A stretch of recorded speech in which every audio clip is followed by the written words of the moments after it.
Good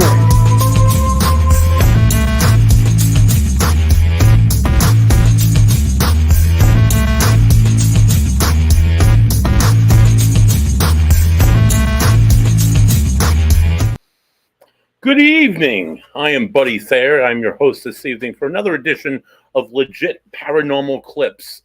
Today is February the 2nd, 2023. At this point, in any given show that we have out there, you would have the King Mike L telling you the mathematical significance in the pattern of 02022023. However, I do not like math, and I have never subscribed myself to any advanced placement math classes. So I am not a math geek, and nor do I care about the math geeks. I'm sorry, math geeks.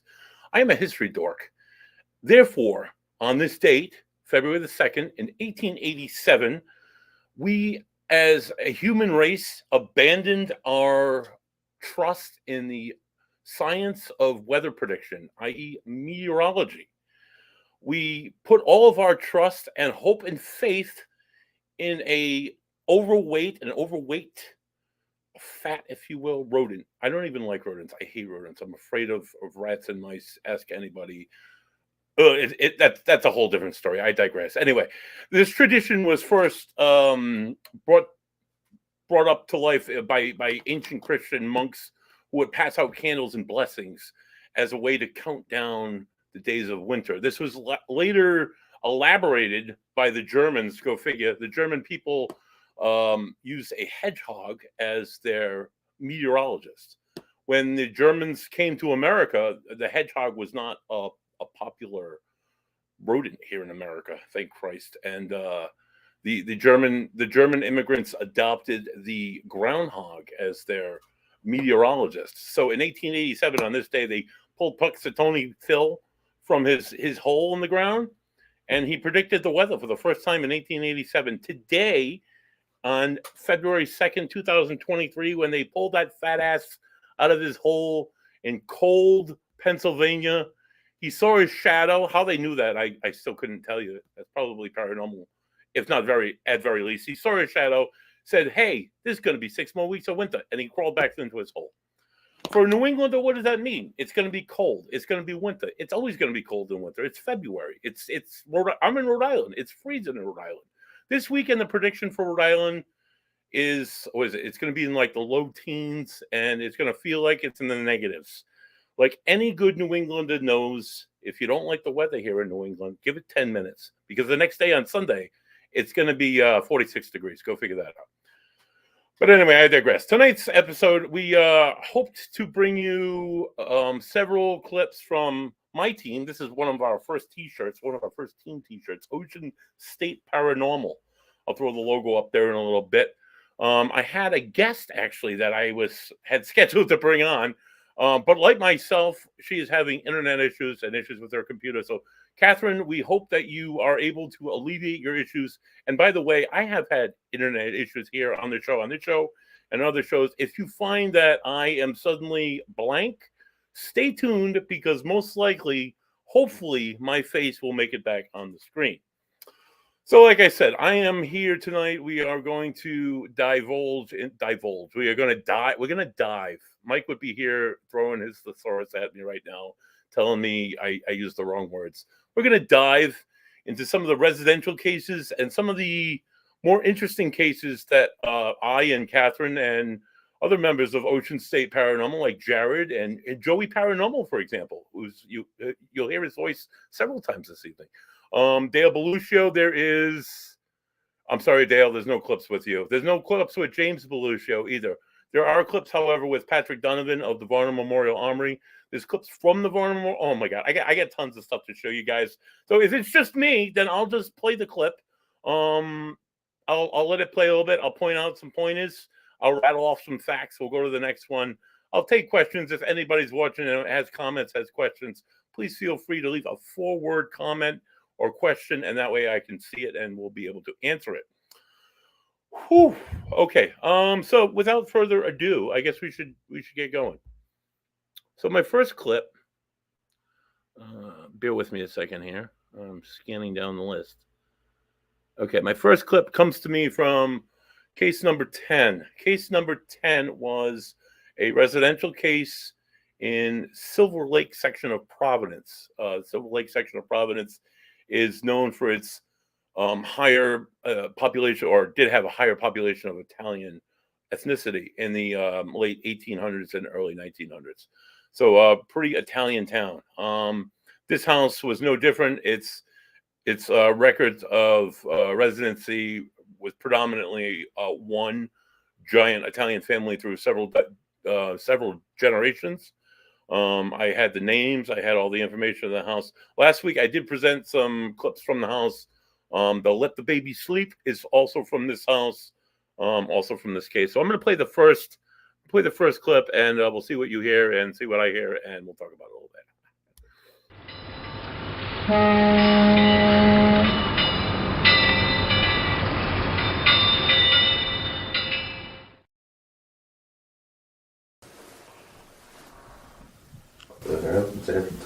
All of them like very caring. Yeah. You know? So, That's a plus. yes. We appreciate that.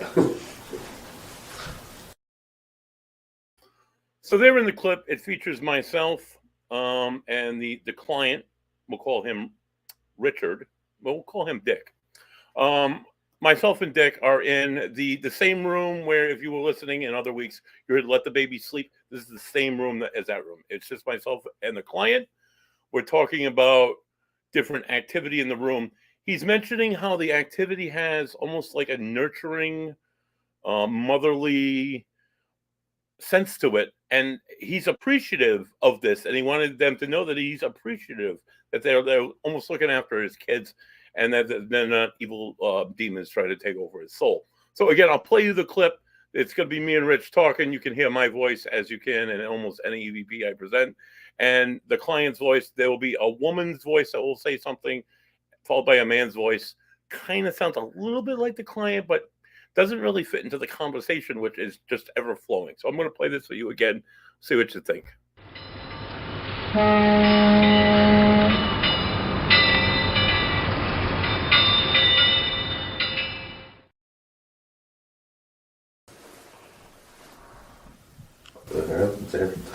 All of them like very caring. Yeah. You know? So, That's a plus. yes. We appreciate that. I don't know if you heard it, but the female voice was very clear and distinct that it was yes, followed by the male voice like yes, which while it kind of sounded like Dick a little bit, the client, I don't. It doesn't fit in Dick's monologue. It doesn't fit in my monologue. It didn't fit at all. So that's why I presented them both as clips to the client. So the next one I'm going to go to is we're going to jump ahead to case 19. This involves a single family house in East Providence, Rhode Island. Ooh. Do I see Catherine? Oh, here we go. Hold on. Please hold. Ladies and gentlemen, Catherine Donahue. Catherine, can you hear me? Can you see me? I can see you. I can't hear you. You're frozen. I can. Ooh. Yes. Ooh, she's alive. You can't hear me? It's choppy, but Okay, hang on. Okay, hold on. it's getting better.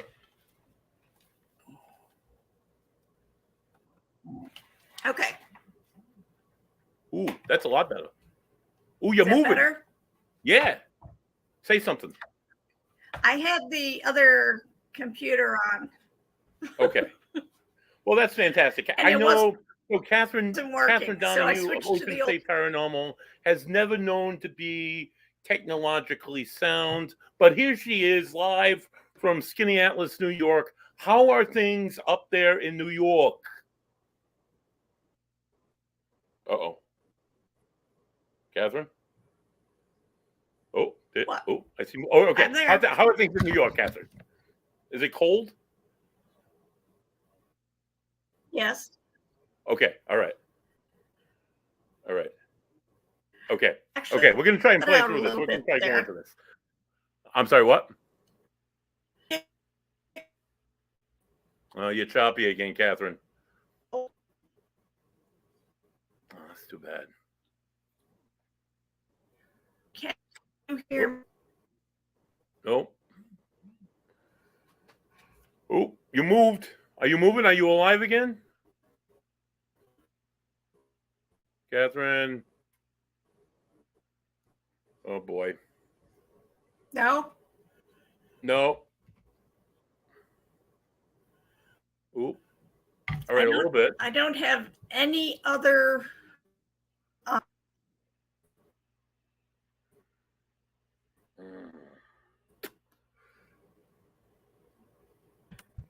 All right. You figure it out. You let me know when you're yeah. ready to go. I'll keep you in the green room.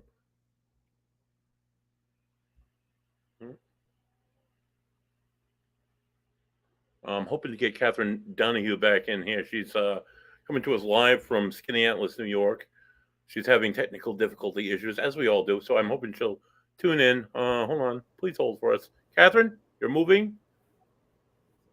Yes. Ooh. Okay, can you hear me? Yes. Can you see me? Okay, all right. So we're going to try and play some of these EVPs. I can I hear just you did and case see you. 10. That was Dick's house in Silver Lake. So I'm sorry, I'm jumbling my words here. Next on the list, I have case 19. Just to refresh your memory, case 19, single home family, East Providence, Rhode Island. The lady heard like activity in the attic above her. She lived alone. She was probably in her late 50s, although she only looked like she was in her late 20s. She looks marvelous, and she was hearing these noises, and she had different pet control people come in, and they said there's not an ounce of evidence to suggest that there's a mouse, a raccoon, squirrel, nothing. There's nothing up here. She's like, there's something up there. Something Right. that's like they're making noise every night, right? So we go into the home. It's yourself, it's myself, and it's Joey Paranormal. And I hoisted the two of you into the crawl space attic where there was pristine, Yes. but it was dry. What is it? Something blown insulation, right? It was everywhere. It Yes. covered this Blown in. Yeah. Right. Me being the larger man that I am, happened to be the third one to go up and realized that I couldn't make it into the attic. So I sealed the two of you in there, and I went down a level, and this is me in the Yeah. basement. So there is nobody else in the home. It is the three Okay. of us. Two of you are sealed in the attic, and I'm in the basement. So I'm just going to play these out. Here we go.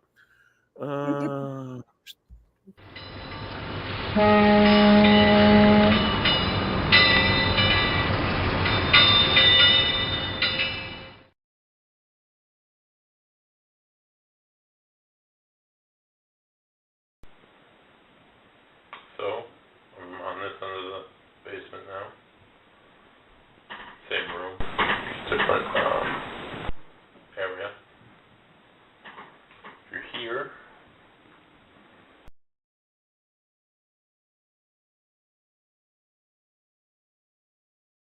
So now, did you hear that one? Did you hear it clearly? Do you know? I mean, I always put what I think is said, which is Class. kind of subjective, but it Yeah. was the Class A. right side of that basement. Mm-hmm. Did you hear Yes. it? You heard I the don't know what voice? it means. I don't. heard it. Honestly, I had Googled it at the time, and I found it in the Bible, from like an Old Testament verse. Other than Yeah. that, I couldn't tell you. There was like one generation of people that lived there. Again, like they built the house.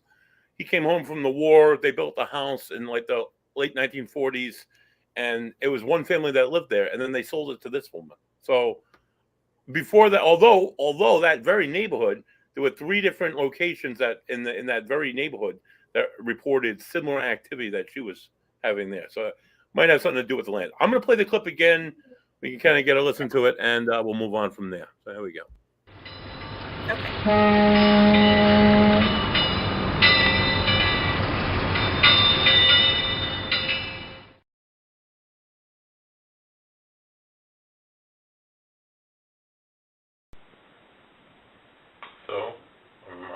the basement now. Same room, different area. If you're here, it's just weird. It's just like I don't know. I couldn't tell you what it is. I couldn't tell you why it's saying what it's saying. Had no It's so context at all clear. what I was talking about. I'm sorry. Go ahead. Okay. Mhm. So It we'll go was on to the so next one. clear. Yeah, it's so clear. Yeah. And it's a male voice. I was present. I was talking. Joe was Yep. present. Joe was 2 levels above me. I don't know. There were no Mhm. other males in the house. I couldn't tell you what it was. But this next one is also No. another male voice. And this is in the room next. This is about 15 minutes prior to this EVP.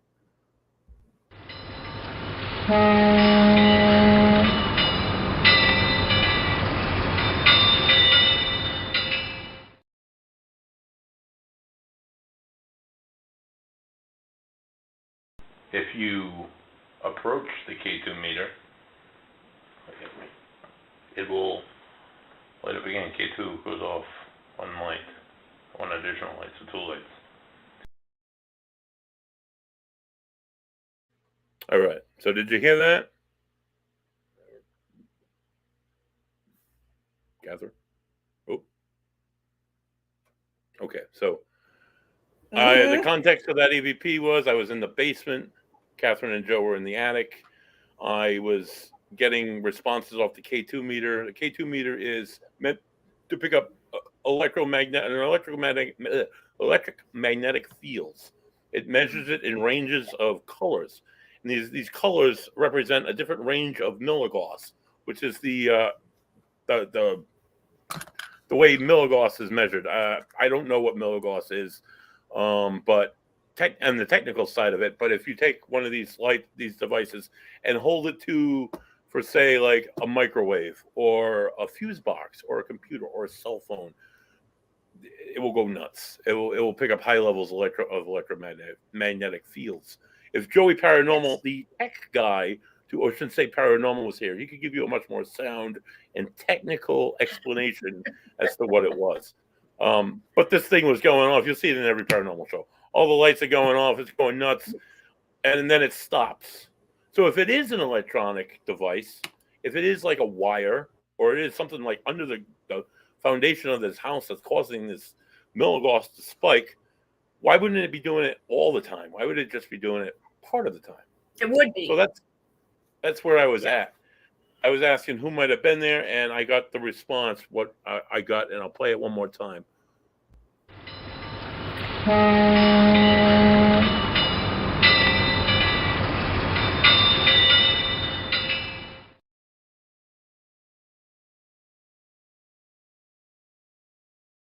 If you approach the K2 meter,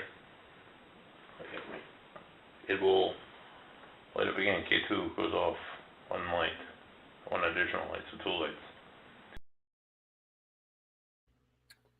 So again, just you can kind of hear the cadence of the look at me. That's what I thought it was. And honestly, when I first grasped it with my own ear, I get that awful, nasty feeling in my stomach. Like, oh my God, what the hell was in the room with me? Like that sounds so. It sounds. Yeah. I know they're coming through on a different plane, but oh my God, it sounds so horrifying and creepy. Look at me, like almost like I can.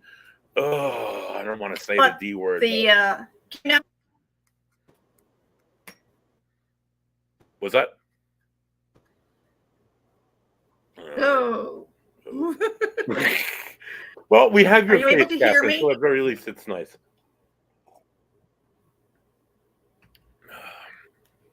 Okay.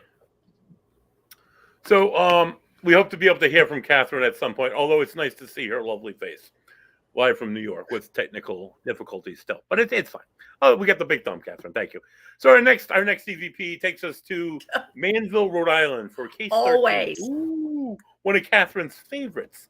I would venture amongst probably many, but this is this is actually Joey Paranormal's first case with Ocean State Paranormal.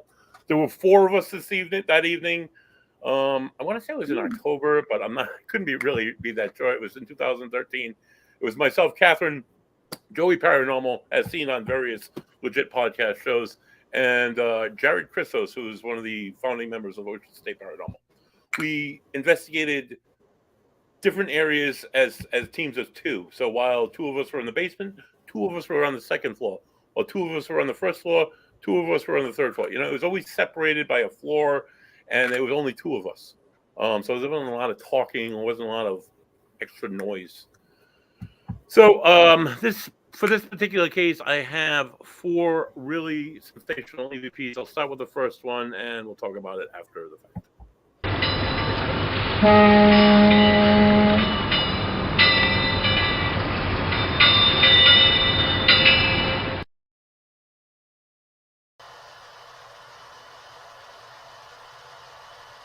There's just something about this room. I'm getting a really weird feeling.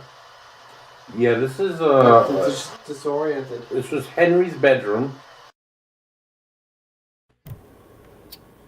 So I assume you could hear it. It comes in right as we're talking. Both Jared and I are talking. We're talking about the feelings he's getting. I'm talking about the history of the house itself. It was Henry's bedroom. It was Henry's bedroom. The gentleman who occupied the numerous years. I can hear my voice in echo, so this is kind of weird. Case 13 Can you hear was me now? Case 13 was a. I'm sorry? Can you hear me? I can hear you, yes. I can hear you. Oh, yeah, no, that's good. I Oh, can hear you. good. Oh, yeah, no, that's good. Maybe turn down. Yay! Maybe turn down something. Turn down something. Maybe turn down something. Maybe output of. I don't know. Mike would know the answer. I'm just gonna keep going. Case 13 was a 3-decker apartment in Manville, Rhode Island, which used to be a mill village of Lincoln. It's located right on the Blackstone River. If you know anything about Rhode Island history, there were numerous mill villages that spawned up around these major rivers. The Blackstone River, the Patuxent River were some of the most major in Rhode Island. And the Industrial Revolution itself started right here in Rhode Island. So there's a little fun fact about Rhode Island, right, in history. But this particular house was built in 1900. It was owned by the guy who built the house. He built it for his son, who was the manager of the mill, of the Manville Mill, right down the road. He lived there for about 25 years. When the mill caught fire and burned down, he sold the house and moved out. A new family moved in, and I'm hearing most of my voices. Anyway, a new family moved in, and they owned the house. It was the Prods. They owned the house for about 60 or 70 years. They had family living on the second floor, family living on the third floor. It was very distinctive history. It was very easy history to do. They died, and they sold the house to the current owners now who own the house, Judy and Dennis. And I don't hear my voice, and that's perfect. So we're going to go on to the next. Jared was in the room that used to be Henry's room, and I'll play this one again. Hello. And he feels weird about the room. Jared had a sense about it. Jared could hear things. And I'm hearing my voice again, but it's okay. And he'd hear things, and then we'd review the evidence, and we wouldn't hear it at the time. But then we'd hear it on the audio later. We wouldn't hear it at the time, but then there might be an instance of that here. But anyway, I'll replay this first EVP. This is in the Henry's room of case 13.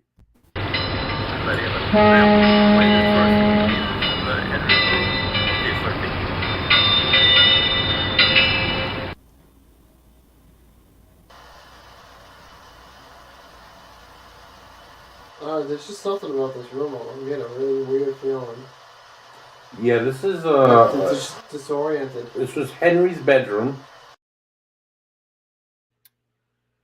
Now, the intro in itself, it's us. I mean, I hear us more clearly than it's, but that I talk about with people all the time. It's not necessarily, doesn't necessarily mean that it's an evil that you're feeling, that those physical feelings that you get when you feel the energy from a paranormal entity. Sometimes you feel nauseous, sometimes you feel dizzy, sometimes you feel like it's in your chest. You can feel it at every hair in your body will stand up. You're hyper vigilant. You just think that you know that there is somebody there, not only there, but dead staring you on. That's not necessarily negative. It's just the way their energy makes you feel. That's my thought. And if that was the case, I think I would be surrounded by demons because sometimes I get that feeling all the time. Sometimes it doesn't happen ever. Anyway, that's the feeling that Jared is describing as he's sitting there. We're sitting in this living room, and Catherine had some technical issues. Hopefully, Catherine will rejoin us, but we'll go on to the next EVP from case 13.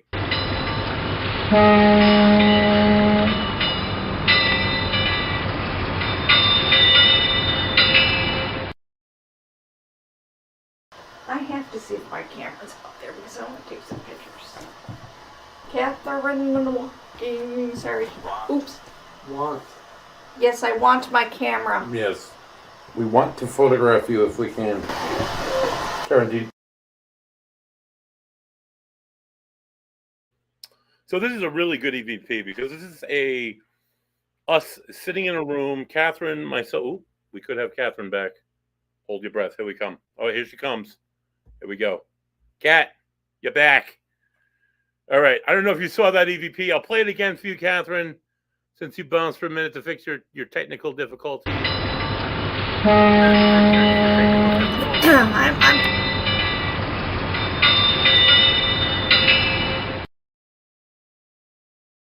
I have to see if my camera's up there because I want to take some pictures. Catherine, sorry. Oops. Want. Yes, I want my camera. Yes. We want to photograph you if we can. Karen, do you... All right. Ooh. Oh, Catherine kind of froze, but she's in a good position, so that's. Oh, nope. You're back. Are you alive? Oh, nope, you're back. Are you alive? Can you hear me? I can hear you. Yeah, I can hear you. Yeah, you're a little delayed. delayed, but I can hear you. Okay. All right. So that last EVP was a good example of use of different devices. Like we had the ability. In Yes. use, and the ability takes environmental. And it uses that to produce words. I was always super skeptical of the abilities until I started having experiences with the abilities. Catherine always brought the abilities along with her. I think she had the abilities 5, right? You have the I think she had the abilities 5. And she said, "I want to go get my camera." And it said "want." I want to go get my I camera. love how there's that correlation Yeah. between what's going on and what's coming out of the machine. What's going your on thoughts on that? and what's coming out of the machine. What's your thoughts? Sorry, Catherine.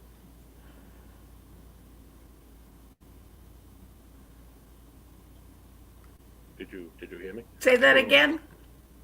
Yeah, the how the Avilius takes like the environment and uses it to relate to what's going on. And like you said, I want to go get my camera, and it said want. What's going on? And then it queued out an EVP afterwards. It said want. Right. And then it queued out an EVP afterwards. There is a dictionary already in place in that device. Mm-hmm. So there are programmed words for it to choose from. Yep.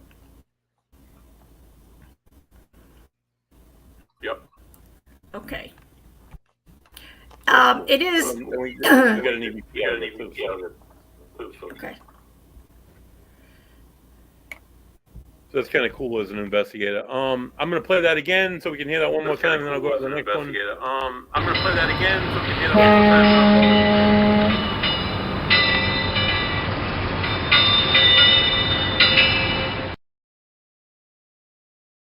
I have to see if my camera's up there because I want to take some pictures.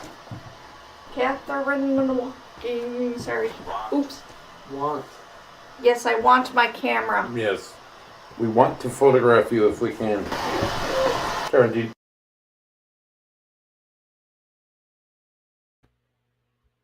So that turned out to be pretty cool because it wasn't just the use of the Avilius. We actually got good as an EVP after the want. About you wanting your camera. So, yeah, it's just different. About you wanting your You can't camera. just rely on one piece of evidence or one anything. It's sometimes a combination of different things. Sometimes it's a combination of different things. We'll go to the next one. This is this takes place in the upstairs bedroom. We'll So go to the next one. This is this takes place in the upstairs bedroom. So I heard my voice repeat, so I kind of keep waiting for myself to stop, but I shouldn't. So anyway, my voice repeats, so I kind of keep waiting for myself this to is stop, right but I before shouldn't. So anyway, Jared and I have an experience this where we keep is right smelling before that perfume. Jared and I have an experience where we And during this smell that EVP session, we perfume. happen to capture this piece. And then during later on this in the EVP evening, session, you and Joe go up there and you have a totally different experience, which was kind of cool. So and then later on in the I'll evening, play this clip and we have a we'll talk totally about the experience, it's which is pretty kind of cool. pretty So good. and we'll talk about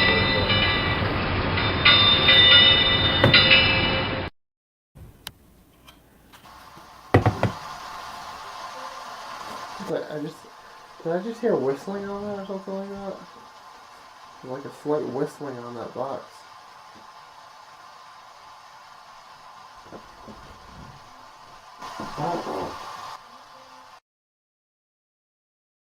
Now that's a good one because that's what I was talking about earlier. How Jared would hear something, and I'll be like, I don't hear anything, and then you go back and you listen and be like, No, that's there it is. that. It's not only like, bam, there it is. Bam, You hear something, and then it repeats again, but it's much louder. I don't know if it's the same thing, but it's clearly a woman saying the Bible. Well, upstairs in that during that session, it was just Jared and myself. You were the only other woman in the entire building, and you and Joe were in the basement. So 2 floors down. I don't know that I could hear you say the Bible that clearly on audio. I'm just the Bible. I don't know. Maybe it doesn't say the Bible, but ironically enough, No. that home was used as Maybe it doesn't say it was the leased out to the church across the street ironically enough, for its that home nuns was and its used priests. as Who leased out to they the had church it across was the an street Orthodox for its Russian nuns and church. priests. They often had saw an a man Orthodox in Russian clothes in the church. basement, and they called him the priest. Man, Kind of almost like awesome that the past, that history, that facts connect to one of our EVPs. So I'm going to play it again, and we'll hear the Bible again.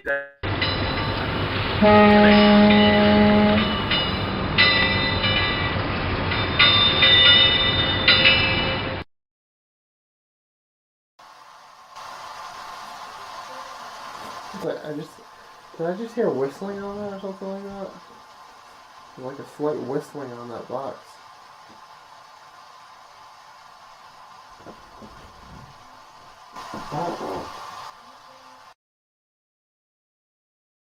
Yeah, that's pretty clear. That's clearly a woman, I think. I don't know. That's so clear. Yeah, that's Yeah, clear.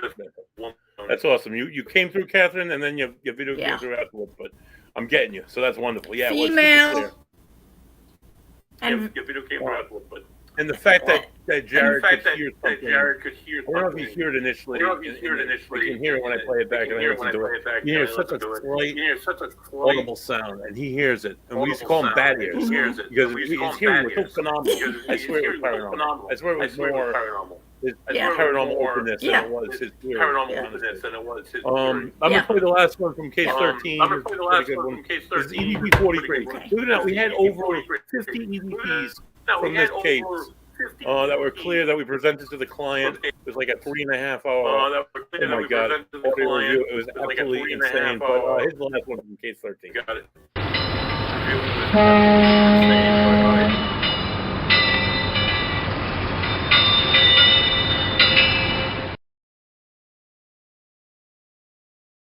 One of them was on that end, one of them was on this end. So we had 2 girls at one time. 2 adolescent females at one time.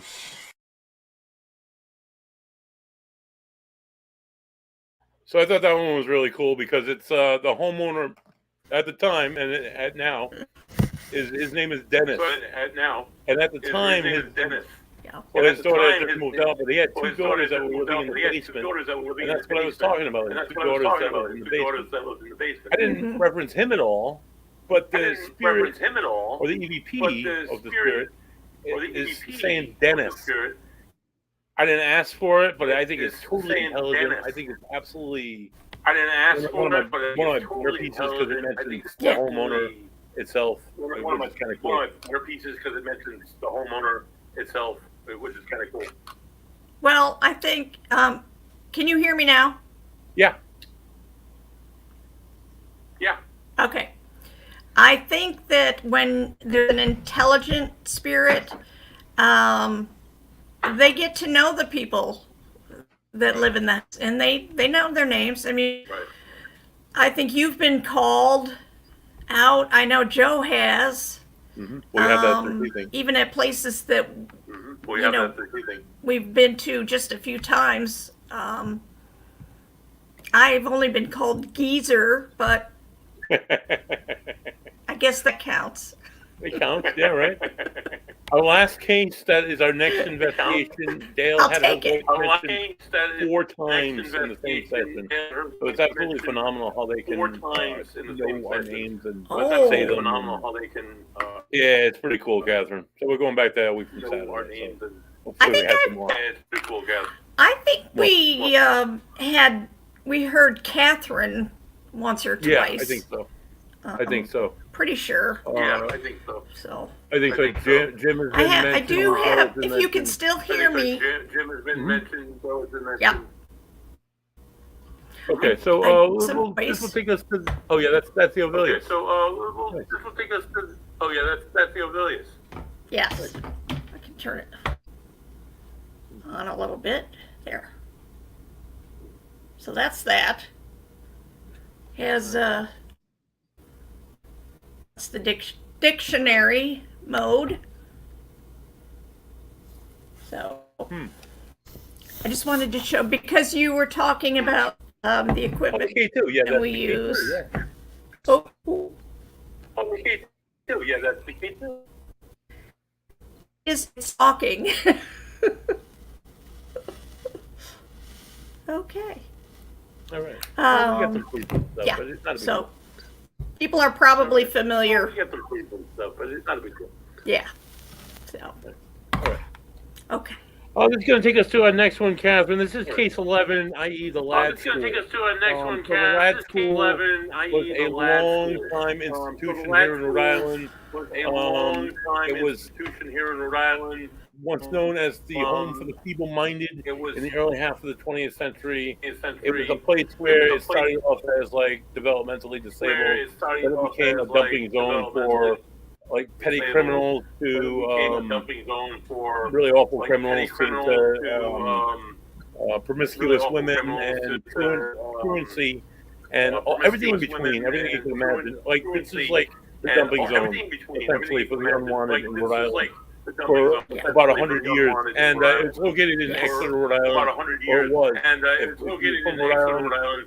Or it it's was. adjacent If to you're where the from Rhode Rhode Island Island, Veterans Cemetery is It's today. adjacent to It's, where the Rhode Island Veterans Cemetery. A lot of awful history there, a lot of history of abuse, neglect, A lot of murders, history there, a unsolved lot of murders. history Hold of on, let me shut abuse, this door because my neglect. dog Yeah. upstairs. Murders, unsolved murders. Hold on, let me shut the Please door. hold. My dog upstairs. Please hold. Okay, so anyway, so Please hold. abuse, neglect, awfulness, Okay, murder, so abuse, um, neglect, awful awfulness, things. murder. It was investigated several times It was finally and brought to light through the Providence Journal and through different state congressional hearings and whatnot, and they finally, Governor Dupree finally closed it down, ordered its closure in 1985, and it finally closed its doors in 1993. The buildings that remained were left. It was a fully operational unit, and then we're like, all right, guys, this is it, we're leaving. And they're like, all right, fuck it, and we just left everything in there. Nothing's in boxes, it was old equipment, it was old dentist chairs, creepy ass shit. So this place had long been a spot Yeah. of people that would go and yeah, you could say trespass, you could say legend trip, and go and check out the remains of the old lad school. So I might have been one of them when I was in there. go and check out So later in life, when I became a paranormal investigator, a dear friend of mine, I'm not going to mention his name, got myself and Catherine access to investigate. We got an hour. We got 3 20-minute EVP sessions in 3 different locations of the lad school. 2 of them were in a building. Where, one was outside of the building. One of them was in a building. Which were the best ones. The first session was on the which was form the was best one. like The ones, the the rubble first of the former session was building, so there was on nothing the really form there. was like The the second spot rubble was of the former outside building. the So there old was nothing rehab really Yes. building, which we're there. still The there, second and spot we was were. You'll outside hear the first the EVP old is from rehab there. building, which The we're still second there. one is And from we the were, inside you'll of the hear the the first former EVP is Fogarty from Center, there. which The was the second one former is from dental the inside hospital of the where a lot of former these Fogarty Center, allegations came from the of former abuse, dental hospital. like operating on These people without allegations like came from anesthesia, abuse, just because like they were operating like on people without like mentally anesthesia, intellectually just because they disabled. were like Absolutely developmentally horrors of intellectually disabled. humanity that Absolutely existed here horrors in Rhode Island, in of almost everywhere, humanity every that state of the existed union, here in during Rhode the Island in almost every institutionalization state of the movement union of the during the 19th and early 20th century. So institutionalization we were able to movement access this of place, the and I 19th have and two early 20th EVPs century. I'm So going to present this we were evening. able to access this From place, that, and the I first have one two being from EVPs the I'm going to we're present this outside evening. of the rehab facility, Catherine and I, and We're I'm outside taking of the pictures, and rehab Catherine is facility, talking to the Catherine spirits. and I, and I'm taking pictures, and Catherine is talking.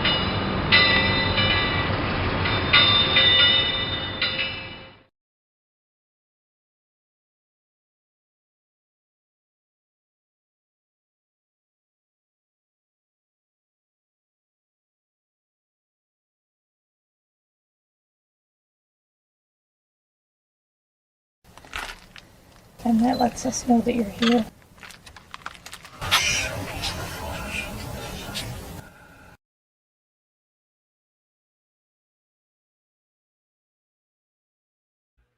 So right there, pretty good one. I'm just quiet for the first time in First time investigative in history. I'm not saying investigative history. anything. I'm I'm not worried. saying anything. I'm And worried. Catherine is doing Catherine is the doing lead the questioning, and I'm just taking pictures. And we're peering into this back hallway, questioning, this and back I'm just stairwell of the taking rehab pictures. building. Now, in the photo that's Peering into shown, this the back cylindrical building with the back orange stairwell window of the is rehab the building. Now, in Fogarty the photo Center, that's shown, the the Fogarty cylindrical Hospital, building and with the the square orange building window is the is rehab the building. Fogarty Center.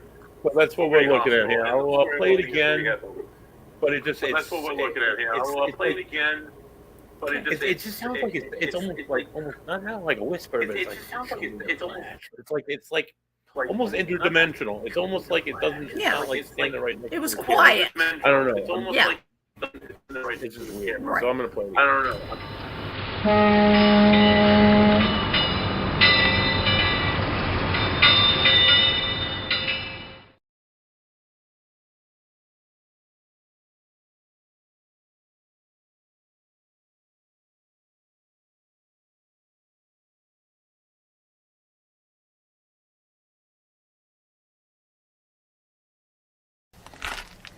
And that lets us know that you're here.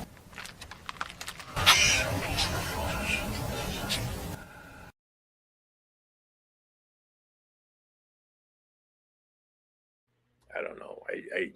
I hear show me the flash. It could be flesh, but I always thought it would show me the flash because I was taking a photograph and it was. I don't know. Very It's whispery. I would show me the flash. weird, right? Yeah. Weird. It's a weird photo. Photo. The next one The next one has Catherine and I has Catherine and inside I the Fogarty Hospital. We're on the first floor. We weren't allowed to go on any other floors because the building was rotting. And honestly, 4 months later, it was absolutely falling down. So we got in there like we had our last ever opportunity to enter the So facility. we got in there like we had a last Doing the evidence review, I like I said earlier, And on it the was show, I great. evidence review. I like I said But, earlier in the show. all I could hear was rats, and it was absolutely horrifying for me. all I could hear was rats. I get through it and found some really tremendous I get EVPs. through it and found One some of really which is here. Now, tremendous EVPs. Catherine, I got to tell you. So I worked for 6 years One of at the which is Bridgewater here. State Now, Hospital. Catherine, I gotta And there tell was you, certain times where I had to I worked for like 6 trays years at and the trash Bridgewater State and empty out guys' rooms. Their rooms were like little, Christ, like little 8x5 rooms with a toilet and a metal bed and a little metal table. No way you'd want to live. No way And you'd want to live. And you go and you open a little wicket, little porthole in their door, in their big metal door. And I remember driving around the trash can saying, trash, trays, trash, trays. And I'm like, oh my God. Is that what this guy was saying the whole time? He's just doing my job, which is that what this guy was saying? it was years later that I did this job. But I don't know, maybe that's what he's saying. But we're gonna play this clip and from the Fogarty Hospital at the Fulton Lad School and from the Fogarty 11 Hospital at the EVP Fulton number Lad 2. School.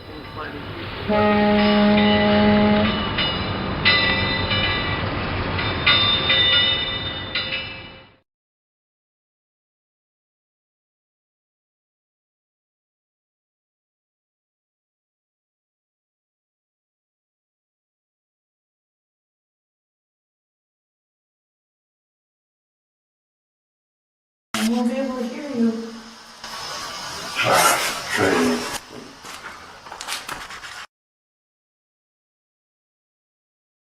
Clear as day. Trash tray. Oh. I know that was always one of your favorites, Catherine. I don't know. It's just weird. It's just weird. Clear.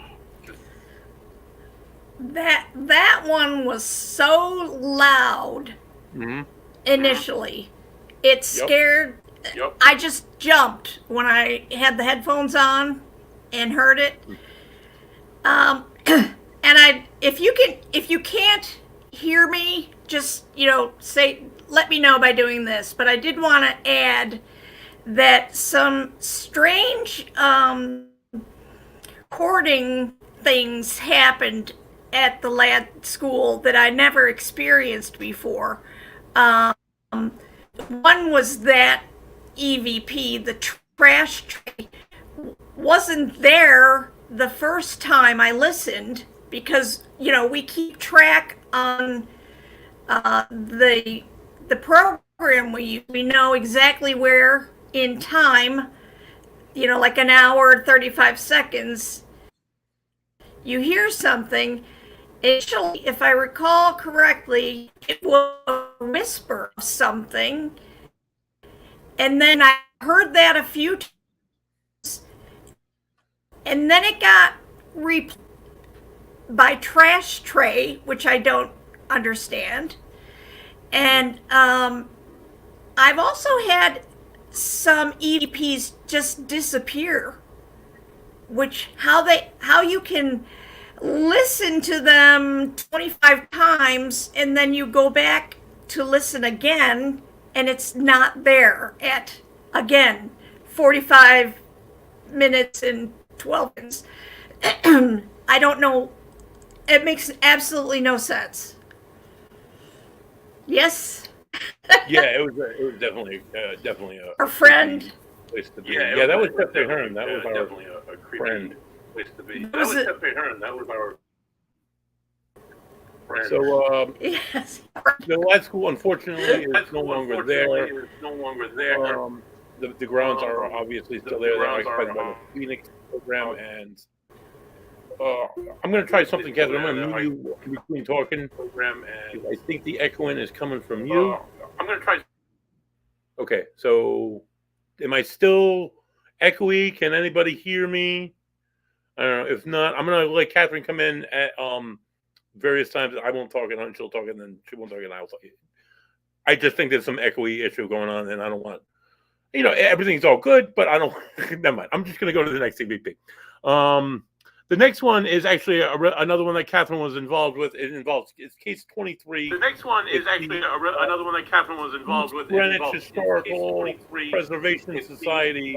Their former headquarters was the old Kent County Jail. Their former headquarters was Catherine is, along with another former investigator, Trish, in the old jail.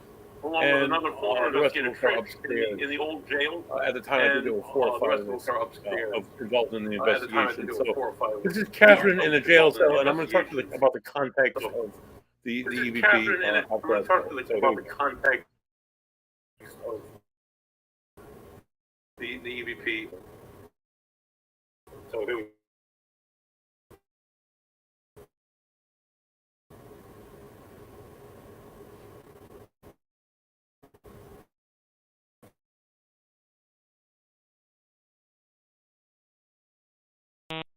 I forgot my Frank Sheffield. That's the guy's name. I was trying to think of.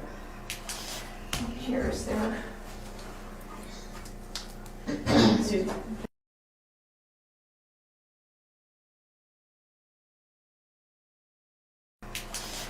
Here's there. Here's there. Okay, so there in that clip, it features Catherine and Trish. I believe Kendra was observing at the time, and they're talking about the man who belonged to the rocking chair. The rocking chair was donated to the prisoner that was staying in that very cell in 1893. Staying in that very cell In 1893. Here comes my voice again. Anyway, Frank Sheffield was on trial at the top of the hill at what's now the East Greenwich Town Hall. It used to be the Kent County Circuit Court system. He was trial for murdering his daughter. His 5-year-old daughter Maggie at Rocky Point. He bludgeoned her in the head with a piece of ledgestone, and she proceeded to bleed to death. Mr. Sheffield had the traumatic brain injury that caused him to have the traumatic brain injury that murdered his wife when she was born. So he tried for the first 5 years to murder her in payback for his wife. And she was housed with her family, who knew that Frank was mentally ill. Frank was able to get a hold of his daughter. It was August of 1893. It was a hot day, and he got her from a home in Hannibal. He took the train into Providence. He jumped on the Bay Queen. Rhode Island is known as Bay Queen. At the time, it used to be the main transport for folks whether they wanted to go to Colt State Park in Bristol, Rhode Island, or Rocky Point in Warwick, Rhode Island. Rocky Point was known for its shore dining hall. And its amusement park, of course. But its shore dining hall, you could go in, you could have a fish meal, you could have pancakes and chowder. I would always take fish meal, you could have to go many years later. But anyway, he went there, he had a meal, he was keen on having a meal, he was keen on the ferry, like responding on the outside stimulus. He was like responding to voices that were there. He clearly was having a psychotic episode. After finishing dinner, he took his daughter by hand and he went up the side of the cliff. After finishing dinner, he smashed her head in with a rock. And they had him on trial. When they had him on trial for a few months, they had him on trial for a few months. He would often cry. He would often wish himself dead. He was absolutely mortified that he murdered his own daughter. He was clearly suffering from a mental illness at the time. Rhode Island found him not guilty by reason of insanity. In October of 1893, and he was lived out the remainder of his years until he died in 1920 at the Howard Institute, which used to be in Clackanosset, Rhode Island. It's where the mentally ill went. Now we have the Eleanor Slater Memorial Hospital in Massachusetts, the Bridgewater State Hospital, where I used to work. So I would have worked with Mr. Sheffield. But anyway, long story short, they're in the same cell. They're talking about the rocking chair. They're talking about Sheffield. You hear what sounds like a woman's voice say Sheffield. Very like she kind of puts up the phonetics of the word Sheffield, and then what sounds like a whisper at the end saying Coesit. Although I think now listening to it again, it almost could be so because they were all sitting down. But I'm gonna replay the clip for you one more time and take a listen to it. Okay. And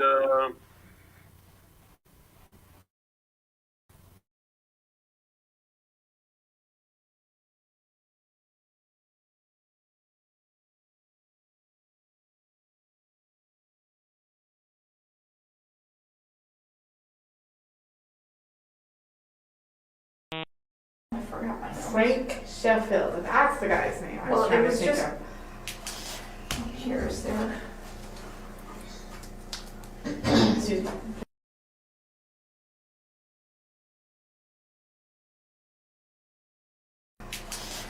Here's there. Here's there.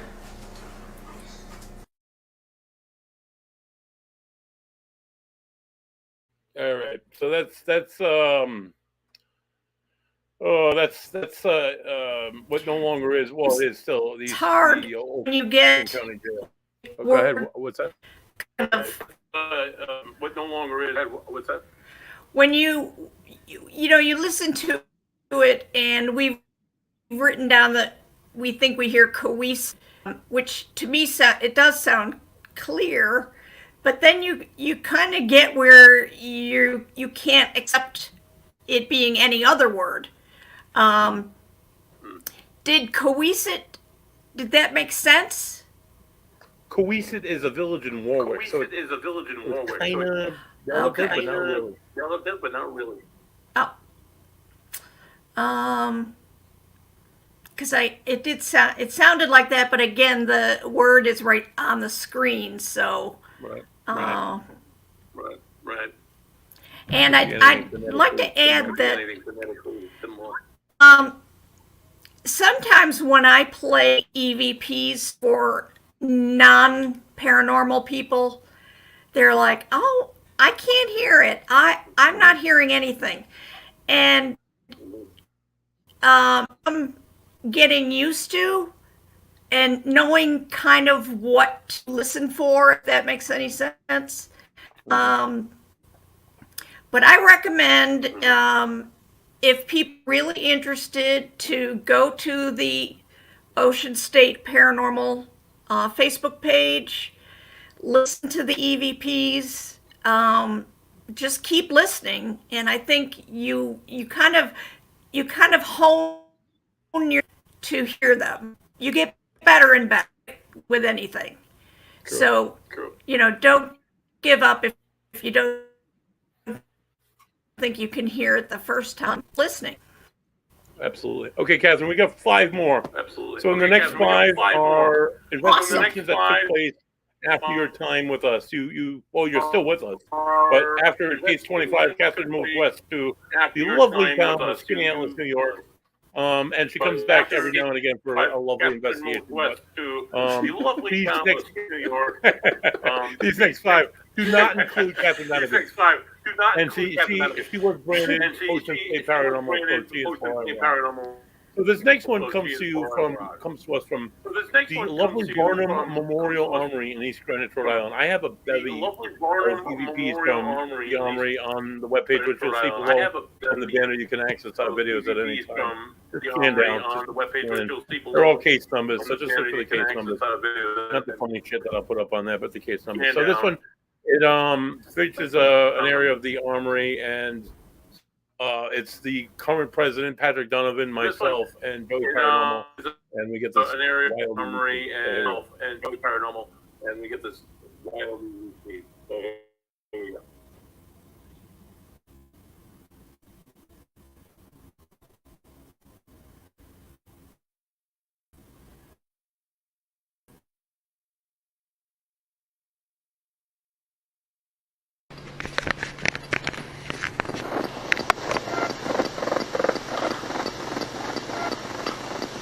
Don Markham, was that you? Yes. Huh.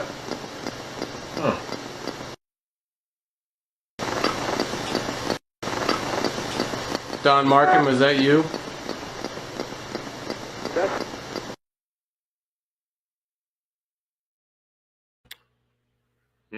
Huh? Huh?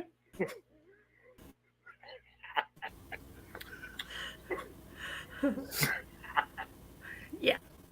That, yes. That's a definite. That yes is the spirit box, and we all hear that. In the beginning of the clip, you'll hear a voice say, well, what we think says cold. Yeah. And that's So the that's EVP itself. In the beginning of the clip, While the EVP made no sense, the spirit box response did. and that's the EVP. Don Markham, the man that Patrick was addressing, is the former president Don of the Markham, the man that Patrick was addressing. A historical trigger right there. President. I'll play it one more time, and we can get another listen to it. I'll play one more time, and we can get another.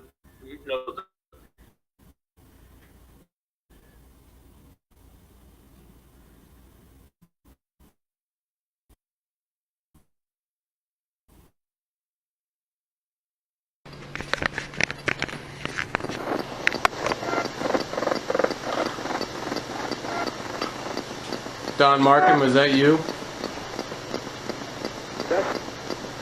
Yes. Huh.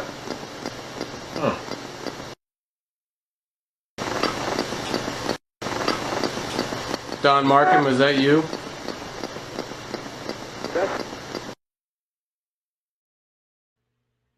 Oh, Catherine just kind of blanked out for the time being. Hopefully, Catherine rejoins us. But that was live from the Varnum Memorial Armory in East Greenwich. Lovely place, lovely tours. Don't ask them about. No, you could ask them about the ghosts. They'll be forthcoming with the ghosts, but only Ocean State Paranormal will ever investigate there. So anyway, next on the list, I am bringing you back to a case that Catherine was involved in. Looks like she might be rejoining us. This is case number 5. We were brought back into case 5 after an incident. I'll give you the live text, not the live text, but I'll give you the text that the homeowner sent me that drew us back out there that addresses the story. We go to the home and we're able to have the same experience that the homeowner did, which honestly is so cool. You're gonna have to put your ears up to the speaker for this one, or plug in your headphones, because it's kind of a tough one to hear. But I'm gonna play this one next. Case 5 from East Providence. I think you remember this one. This is Bob. Case 5. Bob. So I'm gonna play the Bob case, and yeah, this is a good one. So make sure there's a lot of reading. So here we go.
Okay, so I don't know if you could hear that one, but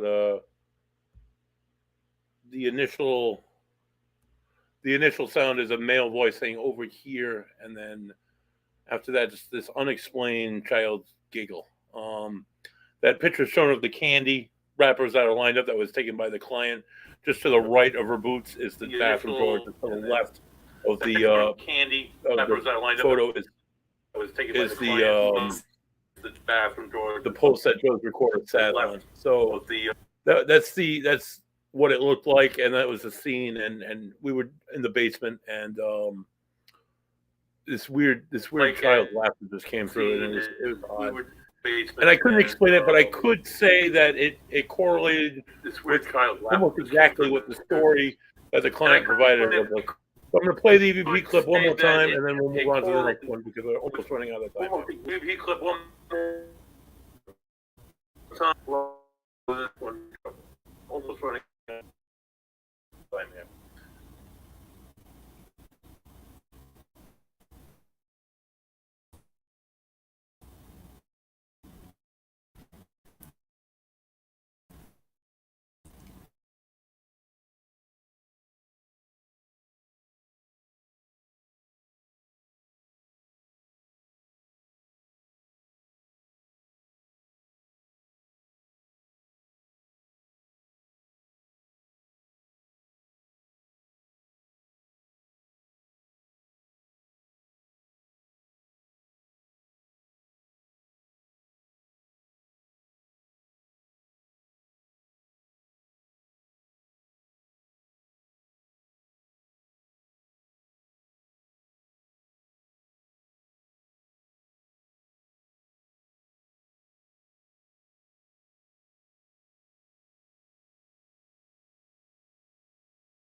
All right. So I don't know if you heard that one, but over here is slight where the children's laughter is more pronounced, and it still kind of creeps me out to this day.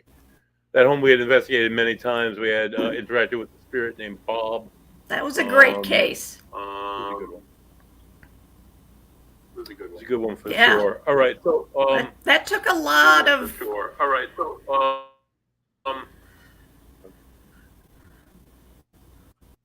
sorry, Catherine. What? I just recall that it took a lot. We went back quite a few times, and it took a lot of like peeling back the onion to finally figure out who was, the circumstances. It was very gratifying, I think, that case. If you recall at the beginning, um, is this the one where the door the door. Yeah. kind of fell on Jared? The door. Yeah. Yeah. Yeah. Yeah. So we had some physical activity that I witnessed personally. It was one of my favorite cases. That was a really, that covered everything. Mm-hmm. Sure did, Catherine. So you're going to notice yourself muted. I think there's a feedback coming from your mic. Sure did, no big deal.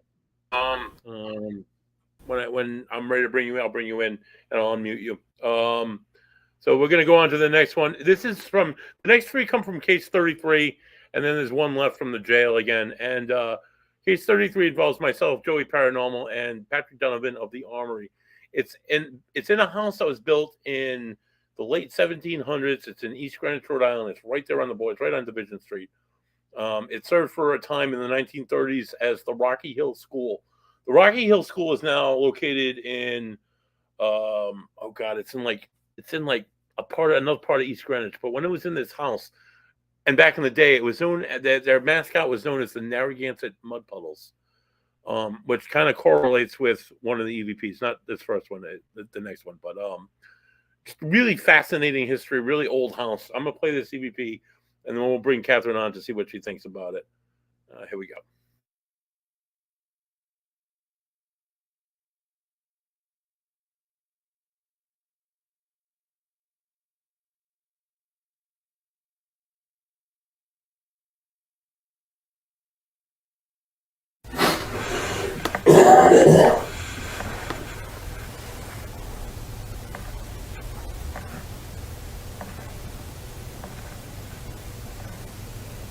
The door just moved. I just heard footsteps.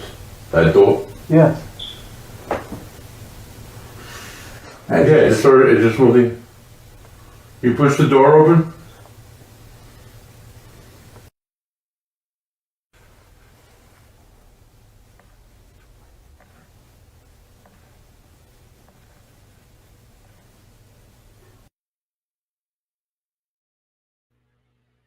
All right, Catherine, what do you hear?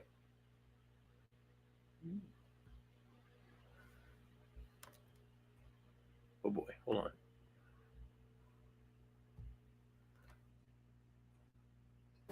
Oh boy, okay, good. What do you hear, Catherine? Hey, Catherine. Yes. Did you hear the footsteps preceding the door swinging open?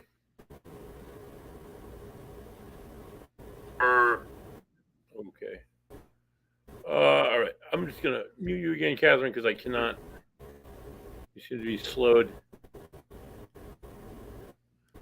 So we're in a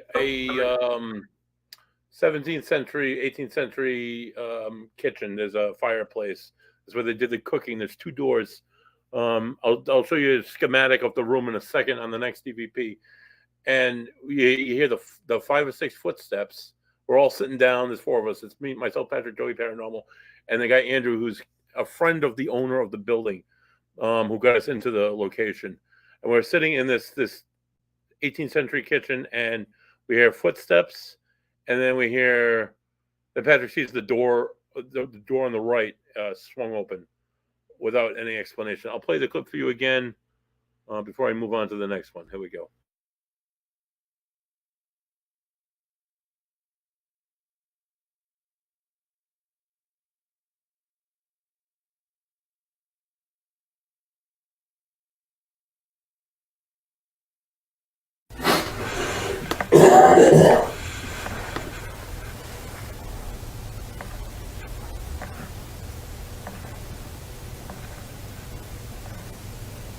The door just moved. I just heard footsteps. That door? Yes. Yeah, it just moved. You pushed the door open?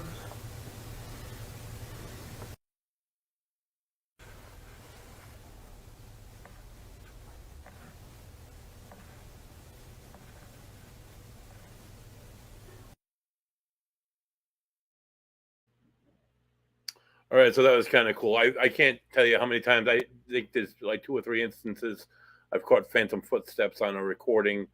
And I've experienced it myself as an investigator. I've experienced it in non-investigative settings, like at work. Hear phantom footsteps going up the stairs above me, and I know I'm the only person in the place. It's nevertheless weird. So it was just a weird event. The next EVP, you'll see a map of the room that we're in. This happens to be a chair moving, and it does so kind of phantomly. And there's a little bit of a phantom footstep before this as well. So give it a listen. Maybe you'll hear them both.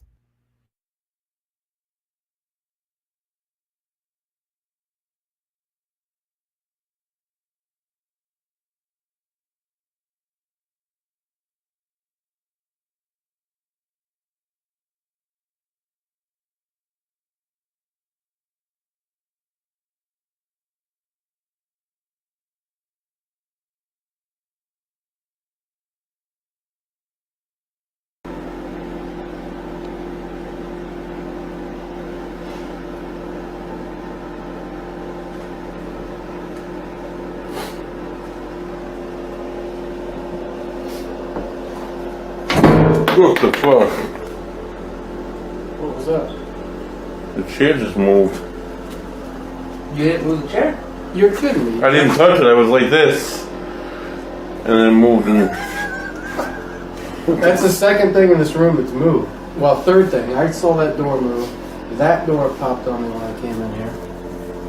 It's not like You didn't catch it on the record? No, I didn't. Because I was standing like this. Standing still? Like this. So looking at the space, looking at the candles, the space in and... It dragged. So it sounded like a drag. It dragged, yeah. I thought you kicked Block out of here. You didn't touch it? No, I didn't. I'm gonna go stand over here now. Too. You want to do that again? Go ahead. We're gonna.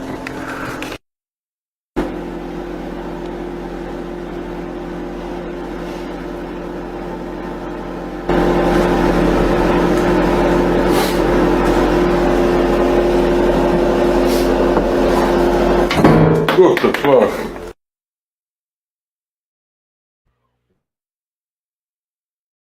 Right before the chair is kicked, when it's in the second half of it, and it's enhanced, you can hear the creak of the floor, and then the boom, and then it hits the chair. I remember jumping a mile, and they're like, "Wait, would you move the chair? Would you hit the chair?" And I'm like, no, I didn't even touch the chair. I was like 2 feet away from the chair. Like, would you cord hit? I'm like, no. Joey Paranormal got up, and he started investigating the area and found that the tab on the bottom of the folding chair had popped off. The chair had moved that hard that it had popped the cap off the bottom of the chair. I swear to this day still, I didn't touch the chair. Nobody else was standing near the chair. There were footsteps approaching the chair. I'm going to play it again. We'll see if we can hear the footsteps at very least. If not, you hear me swearing about the chair.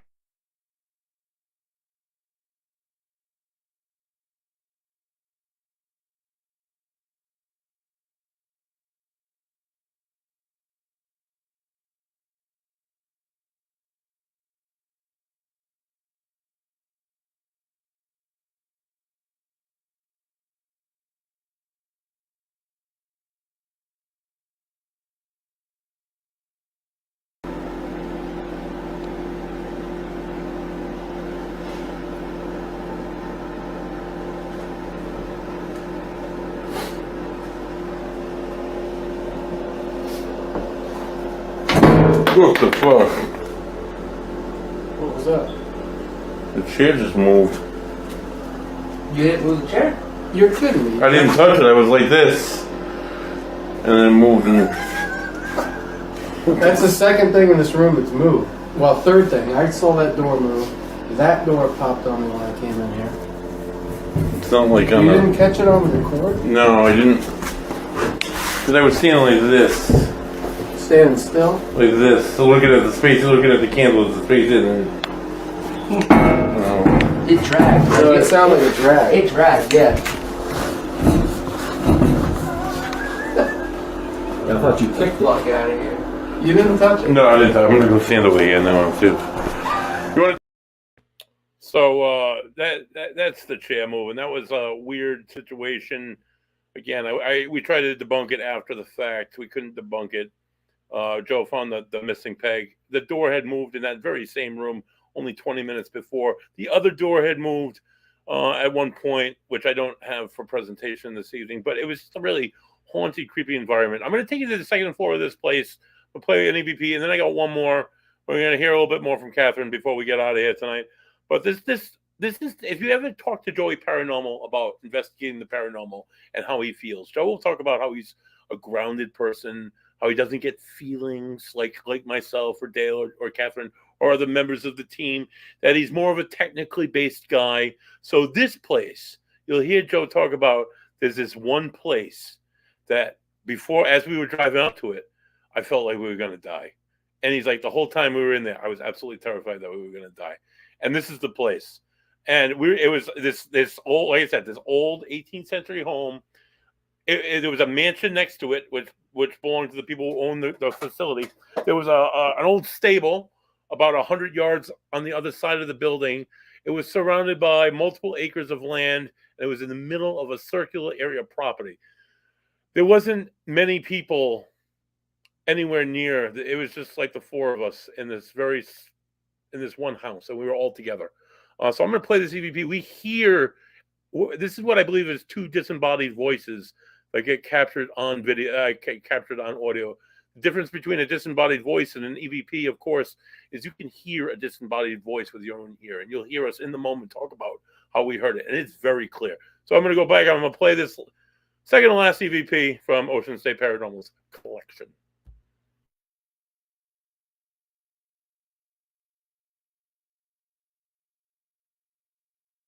And so it's possible we might not have heard it if it was far enough away coming out and landing.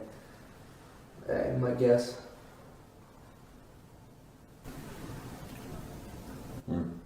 Showed something there. Me too. Mm-hmm. And I did too. Oh. Yeah.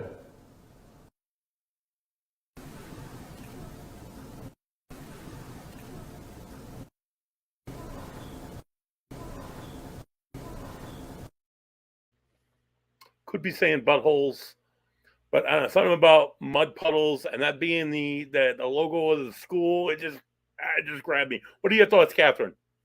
See if we can bring you on here. Oh boy.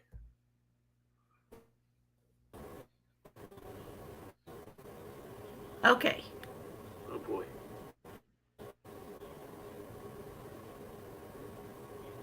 What are your thoughts, Catherine, on that piece? Can you hear that one again? What are your thoughts? Can you play it again? Sure thing, we'll do. Sure thing, we'll do. Okay, thank you.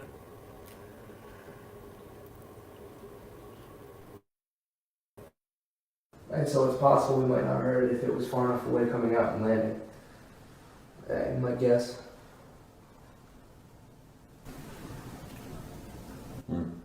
Showed something there. Me too. Mm-hmm. And I did too. Oh. Yeah.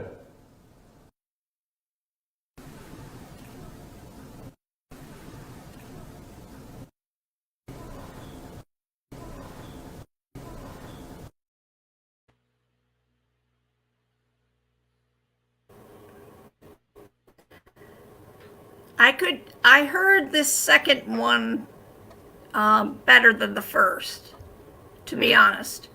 Right. Right. And what did those, did that make sense to you? At the time, we heard voices. We heard a voice of a little girl, which it appears to be a higher pitched voice. And then after we discerned what was being said, like mud puddles was what we thought was being said.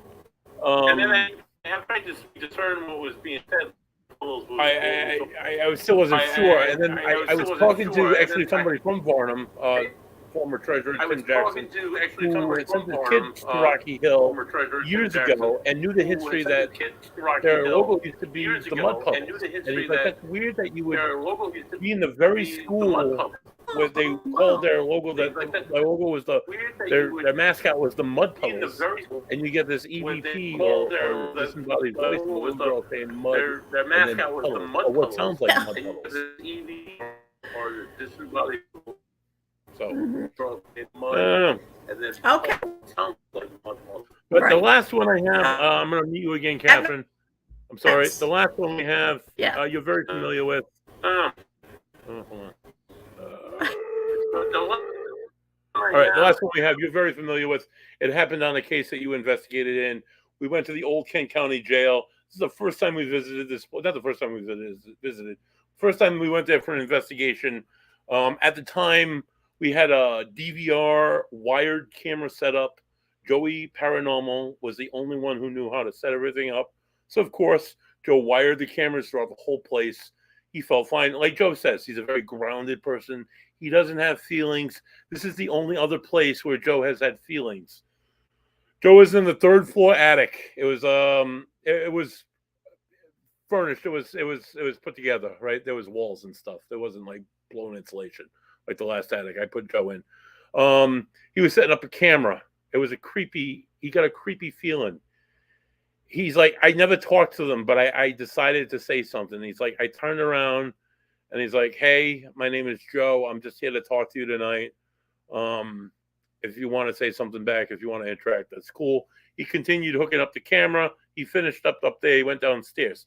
So after he wrapped up with setting everything up, we set up all different trigger objects around and different objects for these cameras to focus on, like a ball or like a toy or a candle or whatever. And not a candle, not there, but I mean, just a trigger object for the camera to look at. And this happens to have a rocking chair in front of it. We did a quiet time session, and we took, like, out of the 7 of us present, we wrote down all different areas of the building down. We put them in a hat with people, and people would pull these areas out of the hat, and that's where they would go for their quiet time session. Catherine, I believe, was in the jail cells. I think Trish was in the basement. I think I was in the I was on the right jail cell side, so there were 2 sides. Catherine was on the left, I was on the right. Joey ended up, he's like, I knew it was going to happen. I pulled it, and sure enough, I got the 3rd floor. So Joe ended up sitting up in the 3rd floor. He's sitting there, and he's like, he after the 15 minutes is done, he comes down, he talks to Rachel, who's the administrator in her office 2 floors below. As she said anything in that 15 minutes, she's like, no, of course not. I've been sitting here in my office doing paperwork. He goes down to the ladies who are 2 stories below, even 3 below him, and he asks, hey, did you guys talk in any chance during that quiet time session? Catherine and Trish Shirley said no. Catherine, you can shake your head either way if you agree. And so Joe immediately went home that night and reviewed his evidence, and he came to the first meeting. He's like, guys, I got something for you. And he played this. So I put it together with some video from the area at the time. Joe, in the footage, Joe is sitting just to the left of the frame, and I'll let the EVP speak for itself.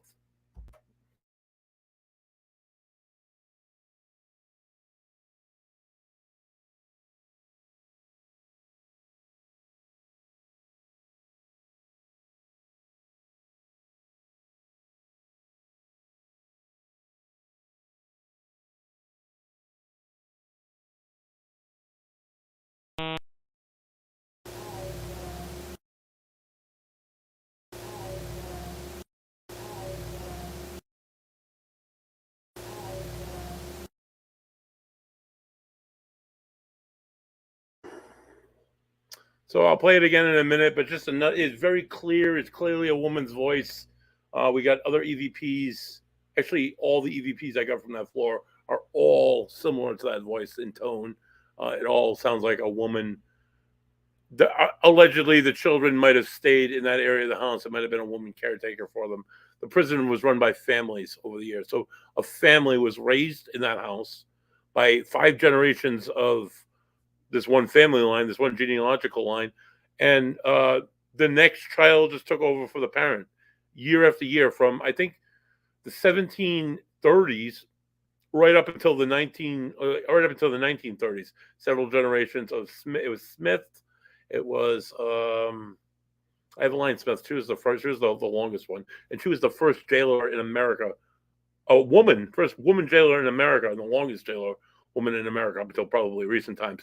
Right here in East Greenwich, Rhode Island, right here in Rhode Island, right here in Little Rhode Island, we have so many big things that happen. Not really big, but I mean, yeah. So this could have been Eveline. This could have been any of the women that might have been caring to the children or the inmates at the time, because Eveline's husband died. Johann Smith. He died in the 1870s. He came home with wounds from the Civil War, and he died in the 1870s and left her to run the prison and raise the family over the next 50 years. So I'm going to play this clip again. I'm not saying it's Eveline. I'm not saying it's anybody in particular, but it was Joe by himself, 2 floors away from the nearest woman. So here we go. Not that there's anything wrong with that. Here we go.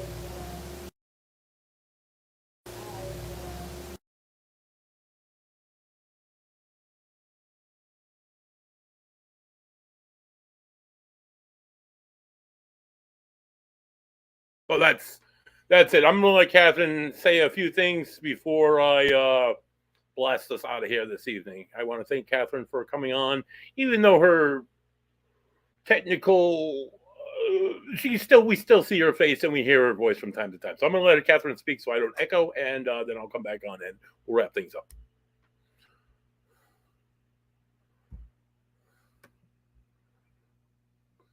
Then I'll come back on and do it. Okay. Go ahead, Catherine.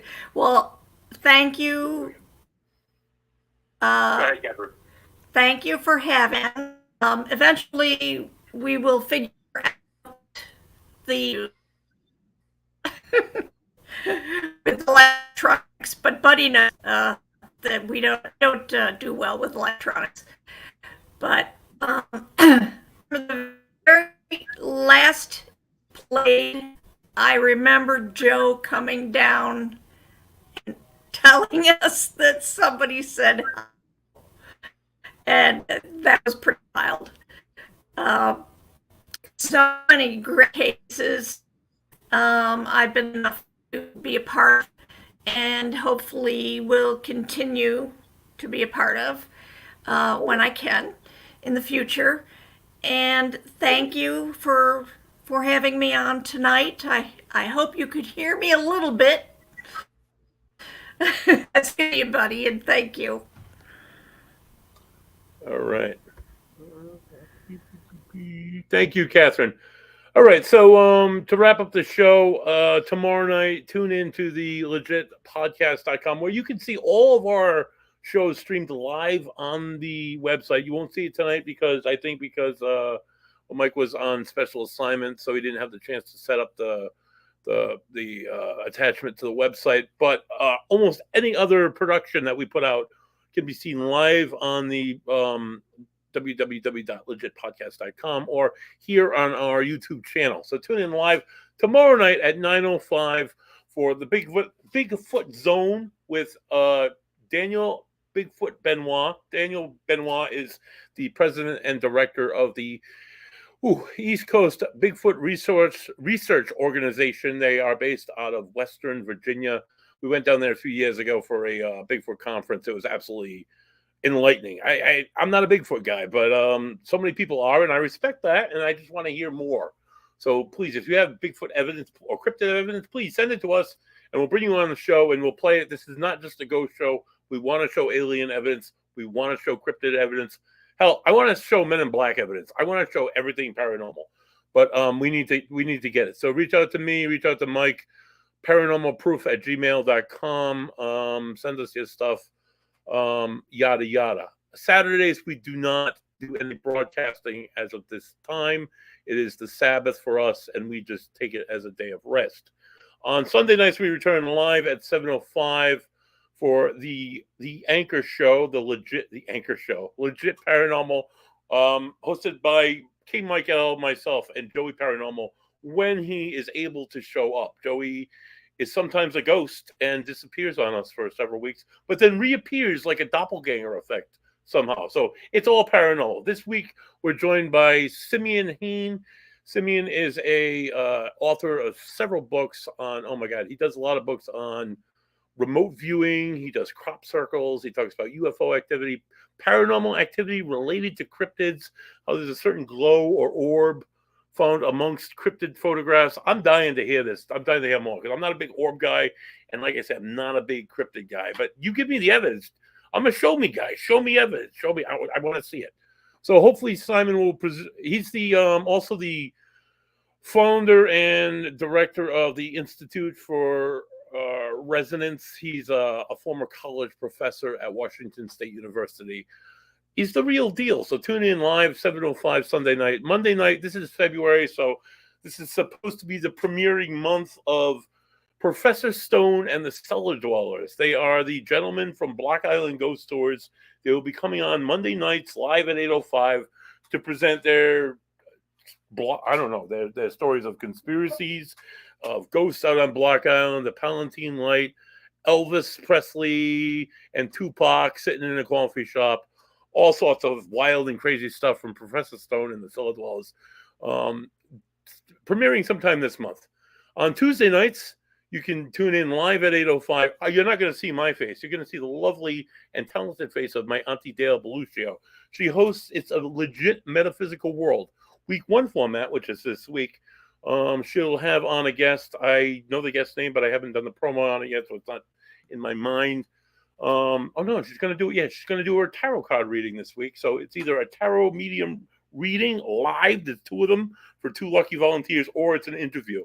So it varies from week to week. This week happens to be the live readings, which is always a great time with Dale Beluccio.